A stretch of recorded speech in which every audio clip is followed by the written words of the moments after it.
12 जून रे शुक्र तांकर राशि परिवर्तन करी मिथुन राशि रे प्रवेश करिवे जहा कि 7 जुलाई जाई रहिबे।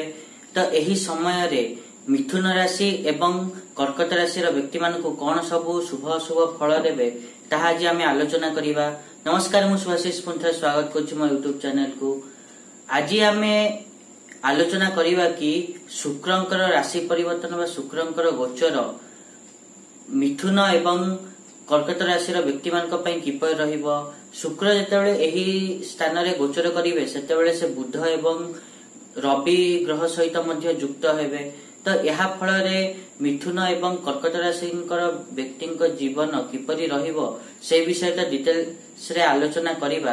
ता पूर्व सबना भली गोटे रिक्वेस्ट करिया को चाहिबे कि जेउ माने बे एजाइन चैनल को सब्सक्राइब करनांती सब्सक्राइब करंतु आ पाखथिया बेल आइकन को मध्य प्रेस करंतु जा द्वारा कि मु आगो को जहा भी किछि वीडियो देबी ता नोटिफिकेशन आपण मान को ठीक समय रे मिलि जिवो। जदि आमे मिथुन राशि कथा कहिबा ताले मिथुन राशि रो व्यक्ति मानक पई द्वादश एवं पंचम भावर अधिपति शुक्र होई सिए तांकर प्रथम भावर ही गोचर करिवे मिथुन राशि रो व्यक्ति मानक पई। तो यहा द्वारा एही गोचर शुभ फल ही दबो।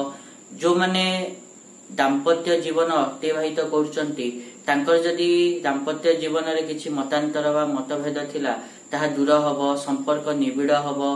ता सहित सामाजिक चालीचलनी रे आपण मानक मिलामिशा बढ़िबो। ता सहित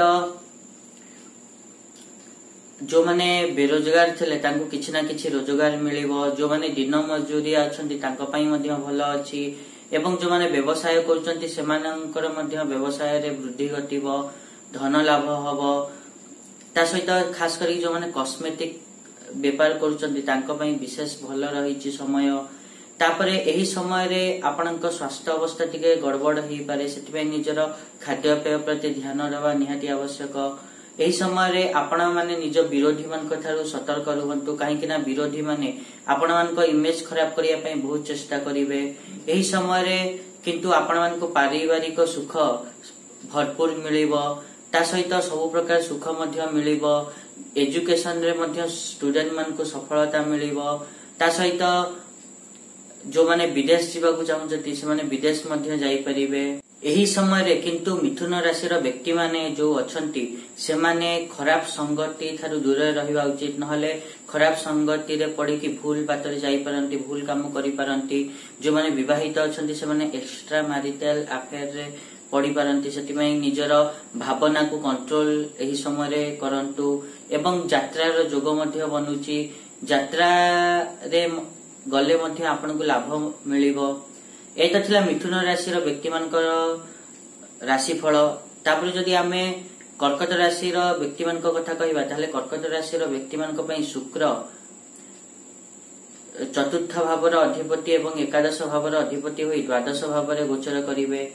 एही समय रे जो माने विदेश जीवा को प्लान करथिले से माने विदेश जाई परिबे। ता सहित तांकर खर्च मध्य बढ़िबो कर्कट राशि रो व्यक्ति मानक पई। किंतु ता सहित आपण यदि लोन नबा को चाहउचंती बा कोनोसी सपोर्ट चाहउचंती ताले से सपोर्ट आ लोन मध्य आपण को सहज रे मिलिबो।